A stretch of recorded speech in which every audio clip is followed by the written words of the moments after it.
Hello, this is Arielle, the Inconspicuous Bear, narrating a gold challenge mode run for Mogu'shan Vaults from a Guardian point of view.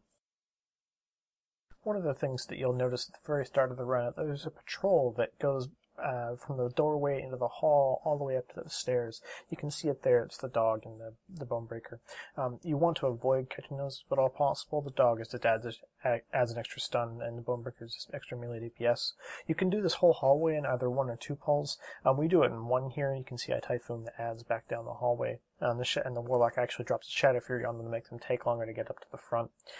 Here you just want to pop Berserk and Nature's Vigil and try and get as much rage for Savage Defense as humanly possible.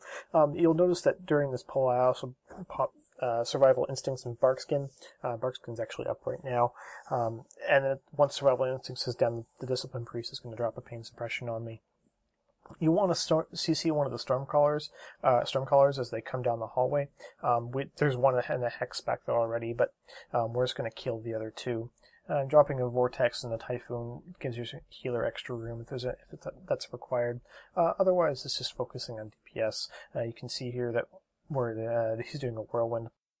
You'll notice that Reese has already jumped down and started the RP previously. It gives it about 20-25 seconds to kill off the trash before the fight actually starts, and we're just waiting in here to pick up the first mini-boss.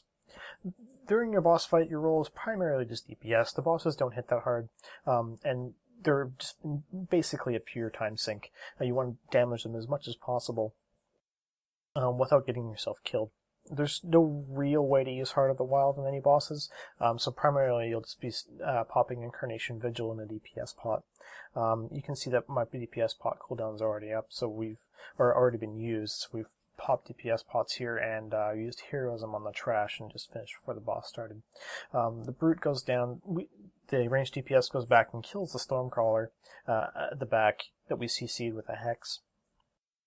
You can do either one or two Stormcrawlers in the CC. It doesn't really matter. There's 2 breaks, so there's plenty of time for DPS to go back and kill them one at a time. This mini-boss doesn't really do anything of note. He will hit you with a Lightning Bolt, which does a reasonable amount of damage, but there's no reason to use any cooldowns or anything. Primarily, your healer is just going to be standing around doing nothing. We also obviously have a Disc Priest. He's just atoning the boss for extra DPS and minimal heals. There's also a Whirlwind that you'll see here goes back and forth across the room. It doesn't really do anything. It does a little bit of damage to the group, but it's not anything you need to worry about. So this guy's going to go down here real quick, and then the third mini boss is going to spawn. So what you see here is the group waiting for the troops to move forward so they can run back behind onto the stairway. All you gotta do is just stand here and pick up the boss and then follow them around. He doesn't really do that much damage. I end up just dumping most of my rage into Maul for extra DPS, because the whole point is to get through them as soon as possible. I'm going to burn Nature's Vigil again here. You will basically want to keep it on cooldown unless you need to use it within the next 30 seconds or so. Just dumping Rage into Maul and doing a primary DPS rotation.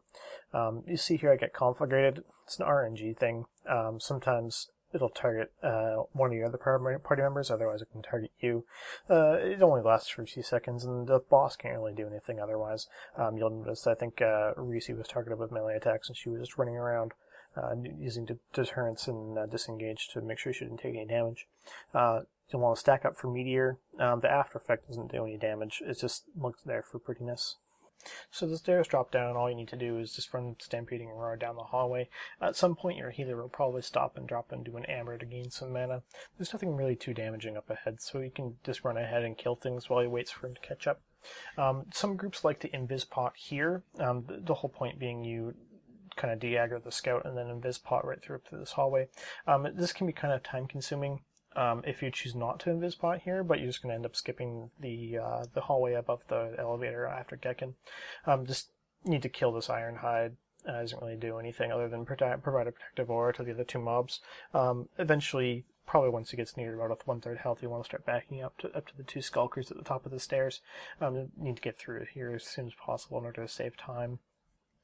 Again, talents are kind of just always the same. You always take Typhoon, you always take Vortex, you always take Incarnation, you pretty much always take Nature's Vigil, and I ran with charge through this challenge mode. I really like charge in challenge modes. Feline swiftness doesn't really do anything for me, and Displacer Beast is pretty much completely useless. Here we're just dumping damage into the Skulkers, needing to run in and out to avoid getting shanked and stunned. All it does is just slow you down. Once we get around this corner, you'll see that we pull the two Hexers back in line of sight around the corner. The reason for that is there's a pat of oracles that goes around in a circle around Gekkan. You don't want to pull those in addition to what you're already doing, because it just slows you down a lot, and there's really no reason to even do anything with them. The Hexers do cast something called a Hex of Lethargy.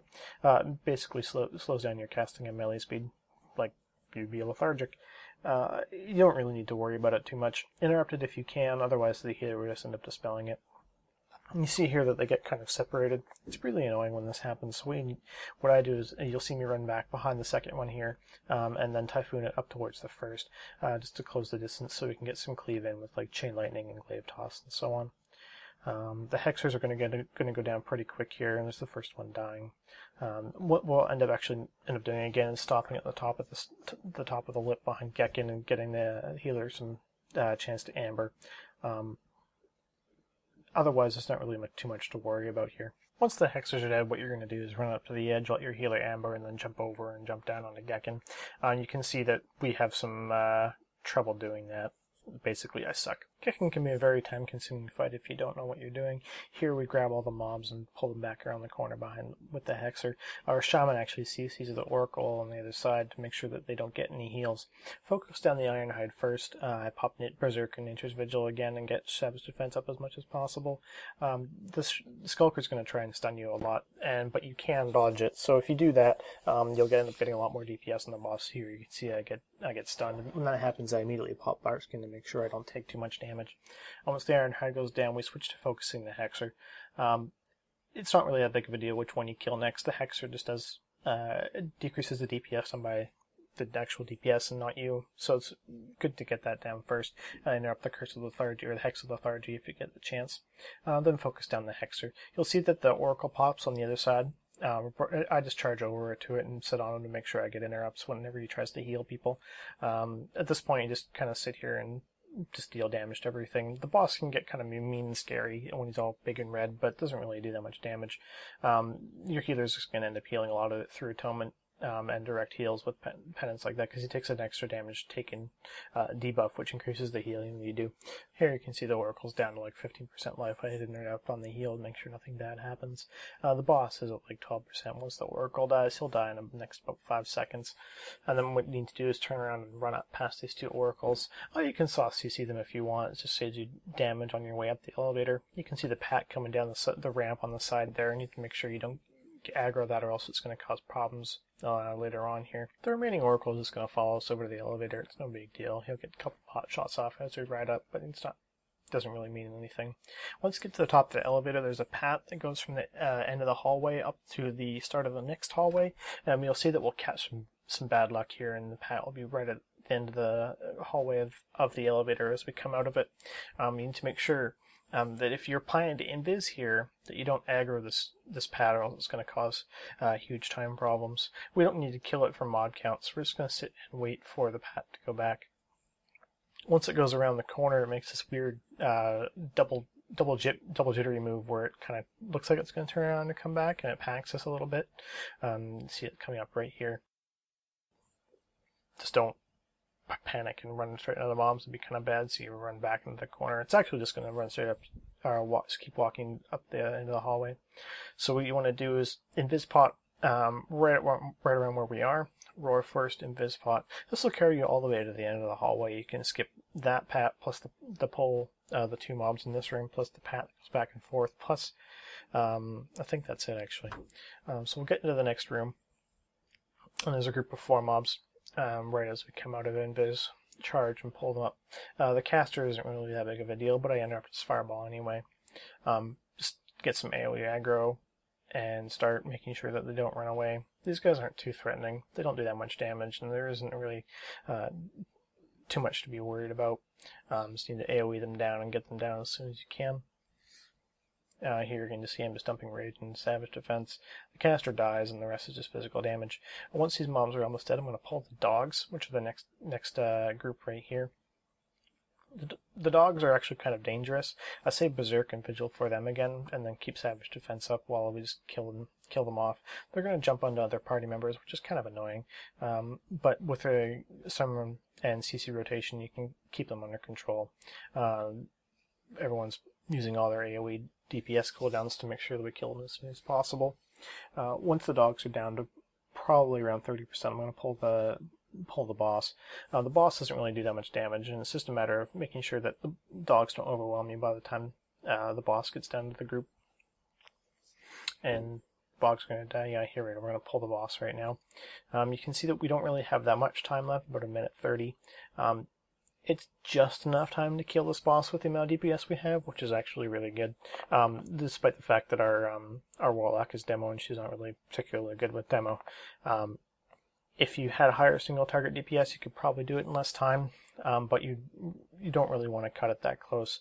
Here I'm just popping Incarnation and dumping all my rage into Maul. He doesn't melee that hard, and it's just a matter of staying out of things like whirling axes and arrows and ground slam and staff fire and all sorts of things like that. If you do get hit by something, just feel free to dump some Rage and Frenzy Regen to heal it. If we have a Disc Priest, so he's trying to dump all his mana into this DPS on the boss, which turns into Atonement Healing. And you can see that he actually drops down a little bit himself there, just by trying to focus DPS, and the Shaman gets hit pretty hard at one point. Other than that, it's just a matter of killing the boss before the time runs out. He'll die with about 2 seconds left on the clock. And that's a lot closer than I'd probably like, but given how unlucky we were with the patrols and where we decided to invis, it's passable, I suppose. You could probably save some time on invising them on the hallway before Gekkan as opposed to the top of the elevator. I hope you enjoyed this challenge, well, God, and I wish you luck with your own runs.